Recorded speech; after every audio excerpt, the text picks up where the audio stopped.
Good Friday morning, everybody. It's finally Friday. That don't mean nothing to me because I work weekends too. So this is today's little project. This is a little house lot that we're gonna try to underbrush and clean out so the owner can kind of lay out his house plot and just kind of clean some of this stuff up. I'm gonna try to get this tree, not today, maybe tomorrow or early next week. I'm gonna use this for firewood. He doesn't want it, and I'm gonna try to cut some of it up for firewood. Some of the smaller rotten pieces we'll grind up, but we're gonna come in here and just kind of clear out some of this underscrub. Obviously we're not taking down these big pines. There's some gargantuan pine trees in here, but we're gonna kind of just clean all this up, maybe grind up some of the stuff that's down here if we can. Open up all this through here, and what we're not taking down has already been flagged. Some of these long leaf pines he wants to keep. Really pretty. That dogwood, there's a dogwood back there, but the rest of this stuff through here, it's all coming down, coming out. We're gonna just kind of go through here, take out some of this, make a hard left, go around this big tree, clean up all that, and then go down through here and kind of clean up to about where that pine is. And then there's some more stuff back there around that shed, and there's a old house back there we're gonna clean up around too. I don't know if we're gonna get to all of that today. We're just gonna try to get as much done as we can today, and then if we have to come back either tomorrow or early next week to finish the rest of that, that's what we're gonna do. So this is kind of our stopping point-ish right in here, and we're just gonna go right back through there and open all that up in there and see what this looks like. So that's today's project. Let's get the machine fired up. I got the Kubota over here with the mulcher, and that's what we're gonna use. Got the teeth all sharpened up, did that yesterday after doing that retention pond. They were really dull, but I got a nice edge on them. They still got some life left, and we're gonna keep them going. So let's get started.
All right, well, I'm back out here on Saturday. I didn't have a chance to give you guys an after look on Friday because it got late. So I came out here just to get some of the wood off this tree for firewood. Not much. I already had some, and I couldn't. There's a big tree in my saw. I don't have a very big saw.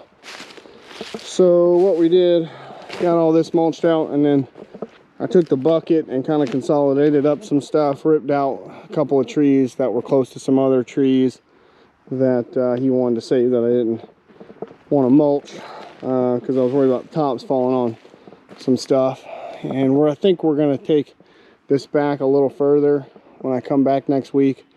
We still got some more work to do. He wants me to take this back a little further, and then we're going to clean up a little more around this barn over here, and then there's a house on the other side of that barn we're going to clean up around too. I had to dig some of grub some of the stuff out from around the barn. There was some debris in there. The mulcher sucked up an old toe strap that was in the ground. That was fun. It was fun trying to get that out, but I'll take the mulcher through here. We'll grind these piles up, and I may just hand cut a few of those other little things down. But all this looks good. It's wide open in here now. I took some of the debris, some tires and car parts and stuff, and consolidated them up there by the trailer so they could get rid of them pretty easy. I'll get that TV with the bucket next time I come. But yeah, this looks really pretty in here. This was all one 8-hour day's worth of mulching and grubbing in here. I'm pretty happy with it. So hope you guys enjoyed the video. It's Saturday. I'm gonna go drop this firewood off at my campsite, and I'll be back here sometime middle of next week, I believe. All goes well, and we'll hopefully get this finished up then. This looks good. Hope you guys are having a great weekend, and I'll check you later. Bye, everybody.